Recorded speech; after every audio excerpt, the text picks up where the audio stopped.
अस्सलाम वालेकुम दोस्तों, मैं आपकी खिदमत में फिर हाज़िर हूँ। मेरा नाम है डॉक्टर नवीद हैदर और मैं बच्चों का सर्जन हूँ। आज की हमारी वीडियो का जो टॉपिक है वो है कि वैक्सीन क्या होती है, वैक्सीन क्यों लगाई जाती है, वैक्सीन जब लगाई जाती है तो ये हमारे जिस्म में क्या करती है, और वैक्सीन लगाने के फ़ायदे और वैक्सीन लगाने के नुकसानात क्या होते हैं। तो दोस्तों शुरू करते हैं सबसे पहले कि वैक्सीन क्या होती है। इससे पहले मैं आप लोगों से दरख्वास्त करूंगा कि आप मेरे चैनल को सब्सक्राइब कर लें और बेल आइकन को प्रेस कर लें ताकि इस तरह की वीडियोज़ आप लोगों को बर वक्त मिलती रहें। देखें, थोड़ा सा पहले मैं बैकग्राउंड बता दूं कि वैक्सीन कैसे बनाई गई थी, किस असूल पे वैक्सीन बनाई गई है। देखें, कुदरत का अपना निज़ाम है। हम इंसानों ने कुदरत के निज़ाम से सीखा है कि कौन सी चीज़ क्या करती है, कैसे बनानी है। निज़ाम कुदरत ये है कि हम इंसानों के जिस्म के अंदर अल्लाह ताला ने एक सिस्टम बनाया हुआ है। उस सिस्टम का काम ही ये है कि जब भी बाहर से कोई जरासीम हमला करे हमारे जिस्म पे, हमारे जिस्म में वो दाखिल हो जाए, तो हमारे उस सिस्टम ने अपने आप को, अपने जिस्म को बचाना है और हमलावर को ख़त्म करना है। यूँ समझ लें कि हमारे अपने अंदर एक आर्मी मौजूद है जिसका काम यह है कि अपनी इस जिस्म की जो एक मुल्क है उसके लिए उसकी हिफाजत करना है। अब वो कैसे करता है? जब भी कोई वायरस या कोई बैक्टीरिया बॉडी में एंटर होता है तो ब्लड के अंदर वो जाके वहाँ से ब्लड के ज़रिए वो जिस मुख्तलिफ जगहों तक पहुँचता है। जिस्म में जब कोई जरासीम दाखिल होता है तो कुदरत का निज़ाम ऐसा बना हुआ है कि जो हमारा इम्यून सिस्टम है, जो क़ुव्वत मदाफ़ियत का निज़ाम है, उसको मैसेज पहुंचता है कि जी हमला आवर दाखिल हो गए हैं जिस्म में और वो बीमारी पैदा कर रहे हैं और जो जिस्म है वो बीमार होता जा रहा है। तो हमारा इम्यून सिस्टम अपने फ़ौजियों को जगाता है, बनाता है, तैयार करता है और फिर लड़ने के लिए ब्लड में भेजता है कि जाओ और दुश्मन को ख़त्म करो। तो इम्यून सिस्टम ये जो फौजी बना रहा है, इनको हम एंटीबॉडीज़ कहते हैं। ये एंटीबॉडीज़ जाती हैं और उस हमला आवर जो भी जरासीम है या वो वायरस है या वो बैक्टीरिया है उसके साथ जाके लड़ाई शुरू करती हैं। अब ये लड़ाई जो होती है इसके फिर दो नतीजे निकलते हैं। जैसे आपको पता है मुल्कों की जब जंग होती है तो दो नतीजे निकलते हैं, या तो हमला आवर को मार भगाया जाता है अगर ताकतवर फौज हो, या फिर अगर फौज कमज़ोर हो तो हमलावर मुल्क पे कब्ज़ा कर लेते हैं। तो यहाँ भी यही होता है। एंटीबॉडीज़ अगर ताकतवर हैं, इम्यून सिस्टम अगर स्ट्रांग है हमारा, तो वो हमलावर को जाके उनको ख़त्म कर देते हैं और वो एंटीबॉडीज़ जो होती हैं वो फ़तहमंद हो जाती हैं और वो फिर रहती हैं ब्लड में। याद रखें, ये इम्यून सिस्टम जब एंटीबॉडीज़ बनाता है किसी बीमारी के ख़िलाफ़ और वो एंटीबॉडीज़ बीमारी को ख़त्म कर देती हैं, तो वो एंटीबॉडीज़ सारी ज़िंदगी के लिए बनी रहती हैं और जब भी दोबारा कोई हमला होता है तो वो बीमारी होने से पहले ही दुश्मन को भगा देती हैं। जैसे आप लोगों ने भी सुना होगा कि खसरा हो जाए किसी को तो ज़िंदगी में एक दफ़ा होता है, दोबारा नहीं होता। चिकन पॉक्स हो जाए किसी को तो ज़िंदगी में एक दफ़ा होती है, दोबारा नहीं होती। हेपेटाइटिस ए अगर किसी को हो जाए तो ज़िंदगी में एक दफ़ा होता है, दोबारा आम रूटीन में दोबारा नहीं होता। क्यों? क्योंकि उसकी जो एंटीबॉडीज़ बनी हैं वो जिस्म में मौजूद रहती हैं। लेकिन इस पूरे प्रोसेस में जिस्म जो है वो एक बीमारी के अमल से गुज़रता है। उसके जितने भी अज़ा हैं वो मुतासर होते हैं, क्योंकि जंग में ज़ाहिर है एक मुतासरा तो होता है ये इलाका पूरा।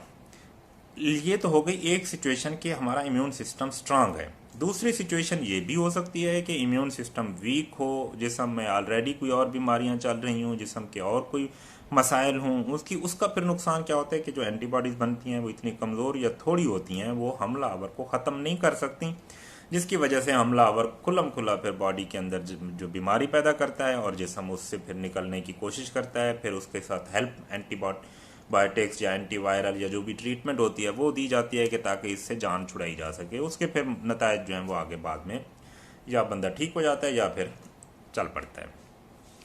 तो ये असूल जब देखा, साइंसदानों ने जब इसको स्टडी किया, उन्होंने देखा कि जब भी वायरस या बैक्टीरिया जिस्म में दाखिल होता है तो इम्यून सिस्टम एंटीबॉडीज़ बनाता है। अब एंटीबॉडीज़ बनती हैं, वो जाके वायरस बैक्टीरिया से हम लड़ाई करती हैं और उस लड़ाई के फिर आगे नतायज जो निकलते हैं वो दो सूरतों में हो सकते हैं। साइंसदानों ने ये कहा कि क्यों ना हम कुछ ऐसा करें कि हम इम्यून सिस्टम को किसी तरह से धोखा दे के किसी तरह से एक्टिवेट करवाएं कि जी एंटीबॉडीज़ बना दो और वो एंटीबॉडीज़ पहले ही बन जाएं जिस्म में और वो मौजूद रहें, ताकि जब कभी वाकई में बैक्टीरिया या वायरस का हमला हो तो एंटीबॉडीज़ पहले से बनी हो और जिस्म में बीमारी पैदा ना हो सके। तो इस असूल को देखते हुए उन्होंने इस पे स्टडीज़ शुरू हुई। ज़ाहिर है एक दो दिन की बात तो नहीं होती, साल हा साल लग जाते हैं। और जो सबसे पहली वैक्सीन बनाई गई थी वो स्मॉल पॉक्स की वैक्सीन थी, जो कि तकरीबन 1780 या 1790 की दिहाई में जाके बनी थी। एग्जैक्ट याद नहीं है, लेकिन 18वीं सदी में बनी थी। तो उन्होंने किया क्या कि वायरस जो है, वायरस के खिलाफ बनी थी, तो वायरस को लिया। वायरस को लेने के बाद लेबॉर्ट्री में वायरस को उन्होंने दो तरीके उन्होंने इजाद किए कि या तो वायरस को इतना कमज़ोर और नहीफ कर दिया जाए कि वो बीमारी पैदा ना कर सके। जब वो बीमारी पैदा करने की उसमें काबिलियत नहीं होगी तो उस वायरस को जिस्म में दाखिल कर दें, और जिस्म में जब वो जाएगा वो बीमारी तो नहीं कर सकेगा, लेकिन हमारा इम्यून सिस्टम उसको देख के जो मैसेज पहुंचेगा उसको कि जी हमलावर आ गया है, चाहे जितना भी कमज़ोर है। इम्यून सिस्टम अपने फौजी बनाएगा, एंटीबॉडीज़ बनेंगी, एंटीबॉडीज़ ब्लड में आ जाएंगी, ब्लड में आएंगी। वायरस तो ऑलरेडी ही वीक था, वो किसी बीमारी के काबिल ही नहीं था, इसलिए एंटीबॉडीज़ उसको क्लियर कर देंगी, ख़त्म कर देंगी, और वो एंटीबॉडीज़ हमेशा के लिए जिस्म में रह जाएंगी। फिर अगर खुदा ना खास्ता कभी कोई वायरस वाकई में अटैक करता है तो एंटीबॉडीज़ पहले से मौजूद होंगी और वो उसको डिस्ट्रॉय कर देंगी। इस तरह से वो इंसान उस बीमारी से ज़िंदगी भर के लिए महफूज हो जाता है। तो फिर उन्होंने डिफरेंट तरीके निकाले। कुछ उन्होंने कहा जैसे पोलियो है, तो पोलियो का उन्होंने शुरू में ये निकाला कि जी जो जिंदा पोलियो है, जिंदा वायरस ही लिया जाए, उसको टेम्परेचर, एक ख़ास टेम्परेचर के ऊपर उसको हीट किया गया, जिसके बाद उसकी जो बीमारी पैदा करने की खूबी थी या जो उसकी काबिलियत थी उसको ख़त्म कर दिया। वो पोलियो वायरस इंसान को पिला दिया गया। अब वो पोलियो वैक्सीन की सूरत में वो पोलियो इंसान के जिस्म में गया, उसने एंटीबॉडीज़ बनवा दी लेकिन बीमारी नहीं की, और एंटीबॉडीज़ हमेशा के लिए रहीं। वो 2-3 खुराकें जितनी भी हैं वो 4 खुराकें देनी पड़ती हैं। बहरहाल उससे एंटीबॉडीज़ बन गई, वो जिस्म में रहीं और जिस्म हमेशा के लिए महफूज हो गया। इसी तरह स्मॉल पॉक्स का था, इसी तरह टीबी का टीका लगवाते हैं बच्चा जब पैदा होता है। इसी तरह से बाकी बीमारियां हैं जो पूरा एक वैक्सीनेशन का शेड्यूल होता है वो दिया जाता है।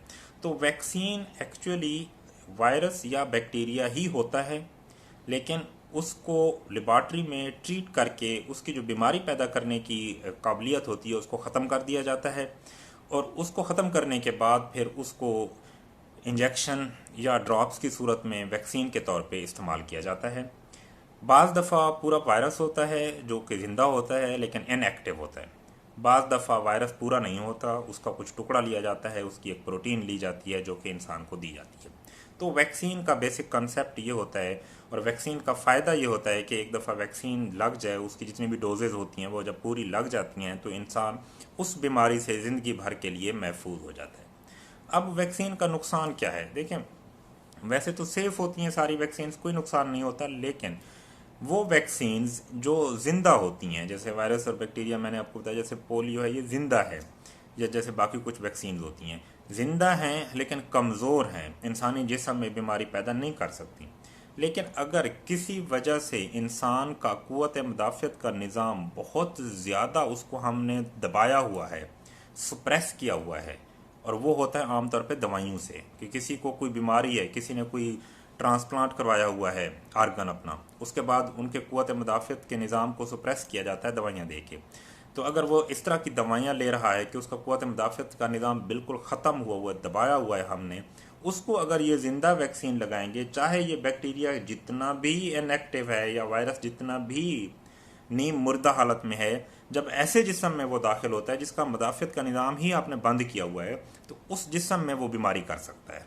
मिसाल के तौर पे अगर पोलियो का आप दे रहे हैं, ड्रॉप्स पिला रहे हैं किसी एड्स के पेशेंट को, एड्स में भी क़ुव्वत मुदाफ़त का निज़ाम ख़त्म होता है, तो जब एड्स के पेशेंट को पोलियो के कतरे पिलाएंगे तो उसमें पोलियो होने का चांस मौजूद है।